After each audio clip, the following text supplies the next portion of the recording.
Hey, Tim Frisch with A Frisch Perspective here. In this video, we're going to be looking at the subject of the decline of Christianity in the United States.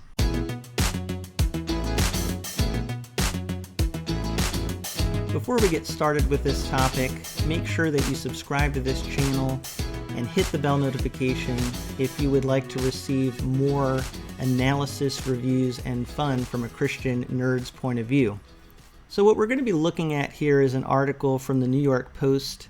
It came out March 30th, 2021, and it says American church attendance hits historic low, says Gallup survey.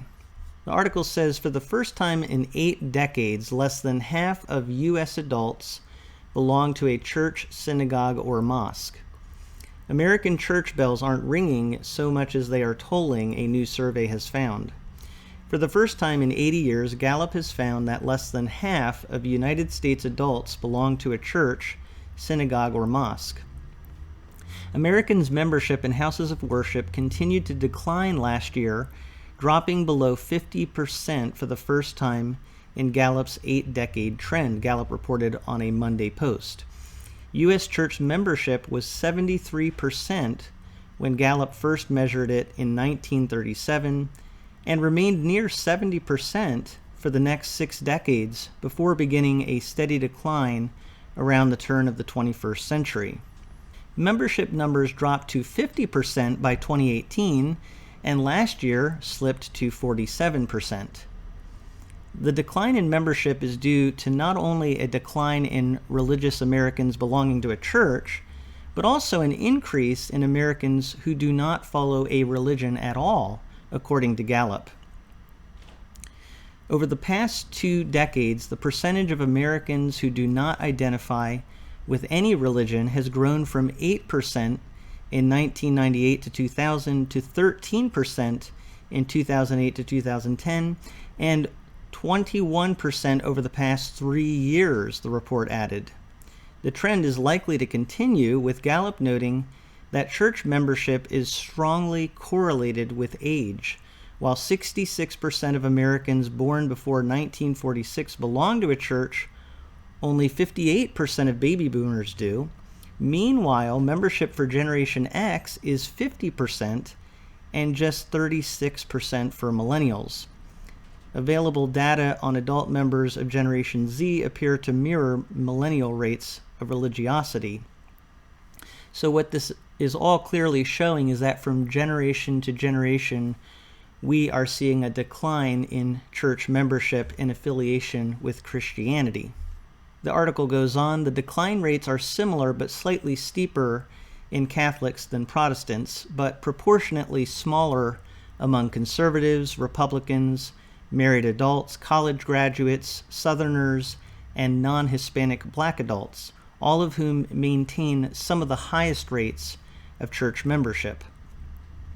The U.S. remains a religious nation with more than 7 in 10 affiliating with some type of organized religion, the report concluded in its implications section. While it is possible that part of the decline seen in 2020 was temporary and related to the coronavirus pandemic, continued decline in future decades seems inevitable given the much lower levels of religiosity and church membership among younger versus older generations of adults. So I don't think the information presented in this article is too surprising for those of us who live in the United States. I think we've sensed a decline in Christianity over many years. And there is a sense in which this is a bad thing. One thing that I do notice among a lot of people, especially younger people, is that there are a lot of people in our country who feel that where we are headed is better than where we were, i.e. where we were in the past was more Christian in our thinking and the way that we looked at the world, and we're headed towards something better. Now, it's not always framed in that way, but that essentially is the upshot of what a lot of the thinking is today, that we are trying to improve in the way that we operate and how we look at the world, and we're actually headed towards something better. A lot of people that go to church, though, and that are Christians would actually say, no, we're not headed for something better, and that where we've been headed as a country is actually really not a good thing. But one of the things that we have to acknowledge is that more and more Christian thought has lost its mainstream status. And that's something that we, I think, have felt in our lives. We've sensed it. I know even from the time that I was young, where I grew up in New Jersey, it just seemed like Christianity had a much greater influence in the way that people thought than it does today. And more people are biblically illiterate. They just don't really know the Bible very much. By the way, if you are new to my channel or you're watching this and you're not a Christian, I encourage you to watch some of my other videos where I do talk about the Bible, different Bible translations. I do encourage people to read the Bible, whether you're a Christian or not. It is a part of our heritage as a country and in our Western civilization. So definitely read the Bible. And as a Christian, I would say it's important because it is God's word and it impacts our lives so much. But again, what we're seeing today are less and less people are being influenced by a biblical worldview, and they have what we would call more and more a secular worldview, and that's increasing from generation to generation. So that's the bad side of it.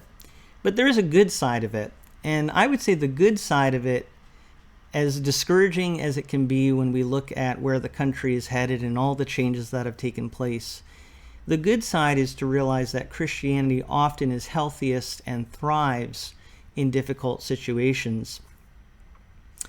And so actually, if you look historically and even today, places where the church is having to undergo resistance and even persecution, what you're finding is that those people who are Christians have to really take a stand for their faith, and actually it causes them to draw closer to Christ and I think to represent him more faithfully.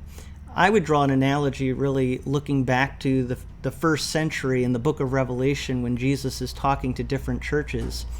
And you can actually see when he's talking to these churches in Asia Minor that the church of Laodicea was in probably the most affluent situation, the most wealthy, and in a sense the easiest situation, and yet they were being in many ways the least faithful to Jesus, whereas there were churches that were in much more difficult situations. One church, and I can't remember which one it is, but I know it was in a really difficult situation, and yet it was the one that was being most faithful to Jesus as it went through that persecution. So the good side of all of this, what I'm saying, is that as we go through harder and harder times here in America as Christians, it actually draws us closer to Jesus, and I would argue really causes the church to have to be healthier and stronger in order to be Christians in this world. And I think that's what we're seeing more and more. There might be less Christians in the United States, but I think what you'll find over time is that the Christians who are here will be people who have made the choice to follow Jesus, even though the world around them thinks very differently and may even persecute them, attack them, come against them on some level. And so it causes us as Christians to really have to be stronger in our faith. So that's a good thing. One other takeaway from all this, I would say, though, is that it really reminds me that we can't legislate our way back to where we were. I think that's always a temptation for us, and I do believe we need to fight for good laws. I don't have any problem with that. I think it's good for some Christians to get involved in politics to a high degree. All of us, I think, as Christians should fulfill our responsibility to vote. But none of those things are really going to bring us back to where we were spiritually. I know that for many years there have been conservative Christians involved in politics and fighting on a political level. And again, there might be a place for that, but has it really brought our country back to where it was spiritually? Has it really brought us revival? And the answer is no, legislation really can't do that. The answer for our country always comes back to the gospel. Why was our country so heavily influenced by Christianity in the first place? It was because of the gospel, people sharing the gospel, Christians living out their lives, and people being impacted by that. And so if we're ever going to see any kind of change in a spiritual sense, we always have to get back to the gospel. I know in many ways I'm preaching to the choir here. A lot of you already know this and agree with this, but I think it's just a reminder for me and all of us that these are the things we have to get back to. When I see that the church is in decline, part of me says, well, that's going to mean those of us who are Christians are going to have to be stronger. But another part of me says this is a reminder, it is a call for us to share the gospel and live out the gospel in our lives because our country desperately needs it. And they need to see it in us as Christians.